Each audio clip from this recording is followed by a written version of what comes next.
Welcome to another Gene Key contemplation. We're going to dive into Gene Key 7, the current Sun transit theme.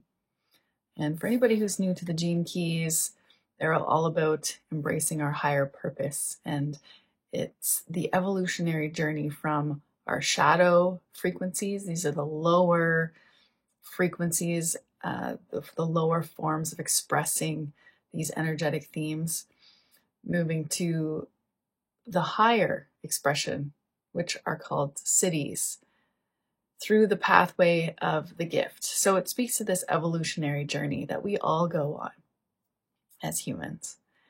And it's also very interesting because there's 64 gene keys, or through the I Ching, there's 64 hexagrams. Through human design, there's 64 gates.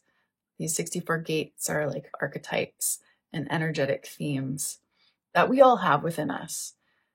But we have specific ones that make us unique in the order that they appear for ourselves in our own genome. And these 64, this number literally resides in us in our DNA. There's 64 codons in our DNA. So it's a fascinating system to explore ourselves more deeply, but also to explore the collective themes more deeply, to explore the human journey, the human story, and our unique story. And as these systems help us break out of our conditioned to believe that we are homogenized. We have been so homogenized in our upbringing, in our education system, to believe that we are pretty similar beings and we all sort of operate kind of the same way. And these systems help us bust that myth and really get to know our uniqueness. So that is one reason why I love diving in myself and sharing. So this shadow is division in Gene Key 7. Now, division is ultimately the root of all our shadow states. And it's this idea that we are separate, that we can even be separate in isolation to everything else. And the Siddhic level basically is this embodiment of we are all one, unity or non-duality, interconnected. And the gift is the pathway to perhaps achieve these higher states of being. But we first have to go in through the shadow. We have to really understand how it plays out in our life. And it does play out in our life. Every single one of us is born with the shadow frequency. It's just how we're wired. And it's those who are willing to look at that and then own it, understand it, listen to it, embrace it, that we can one day hope to move into the gifts and the higher expressions of all these archetypes, all these 64 archetypes. So this gene key specifically speaks to this idea that we are all wired to be led by somebody else. And some of us are leaders and some of us are followers. And not one is good or bad. It's just the way the wiring works within us. And this one specifically speaks to the future of humanity. It speaks to, like, where are we going? And that can either lead us into, depending on who the leader is, chaos, or it can lead us into integration and wholeness. And the interesting thing is that the collective consciousness, which is mostly unconscious, most of the collective is still operating in shadow states. It will not literally be able to see a higher frequency leader. And so it will not elect or even follow or even understand the guidance of a higher frequency leader who's truly operating from no agenda and is truly operating out of service, which is, we're getting into the gift of guidance here. And I might kind of go all over the place with this one. It's a really interesting one, and it really timely, and it speaks to what's going on right now that we see in at least the mainstream news. And there's such a division in terms of leadership and who we're choosing as leader or not choosing.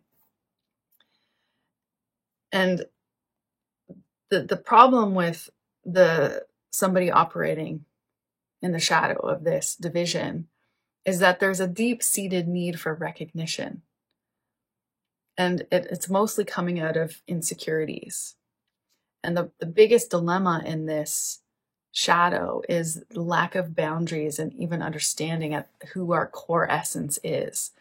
And as a follower, if we don't understand our core essence, we will very easily be led by somebody who maybe even has this Gene Key 7 prominent in their profile.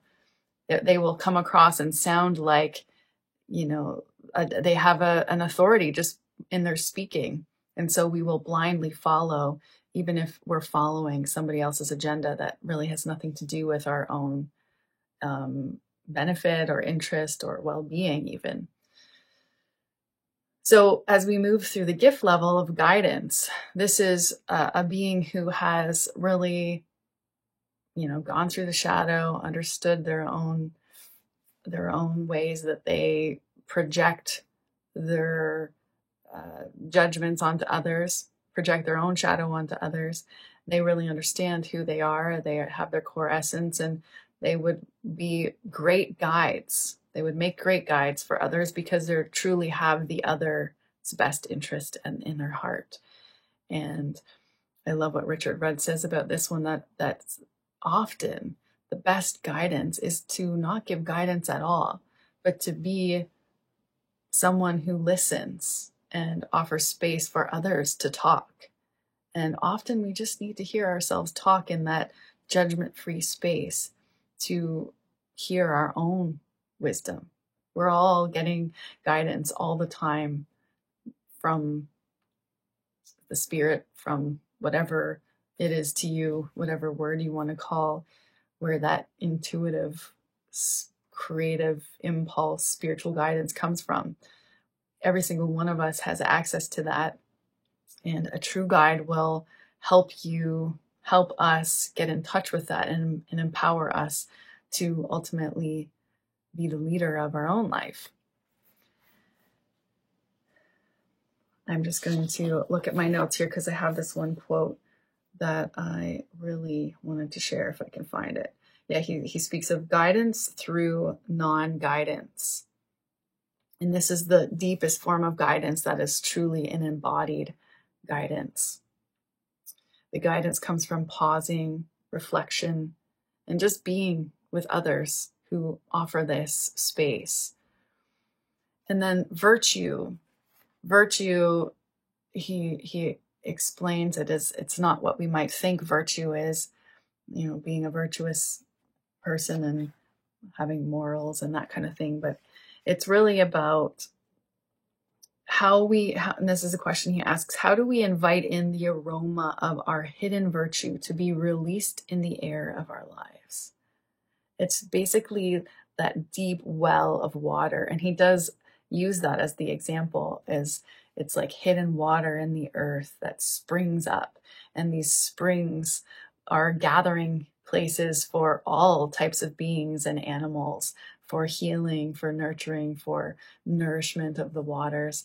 And, what if we have that virtue, that spring within us, that after time and time of becoming embodied into our true essence, that we can offer this space for others to just come and have healing and have deep nourishment simply by being and having a conversation together, sharing tea or water. And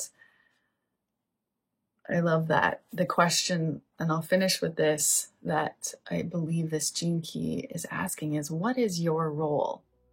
What is your role? Not that you think it's your role, it should be your role, but where really are you right now?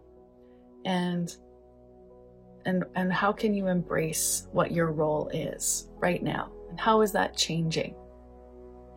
I look forward to seeing you in the next video.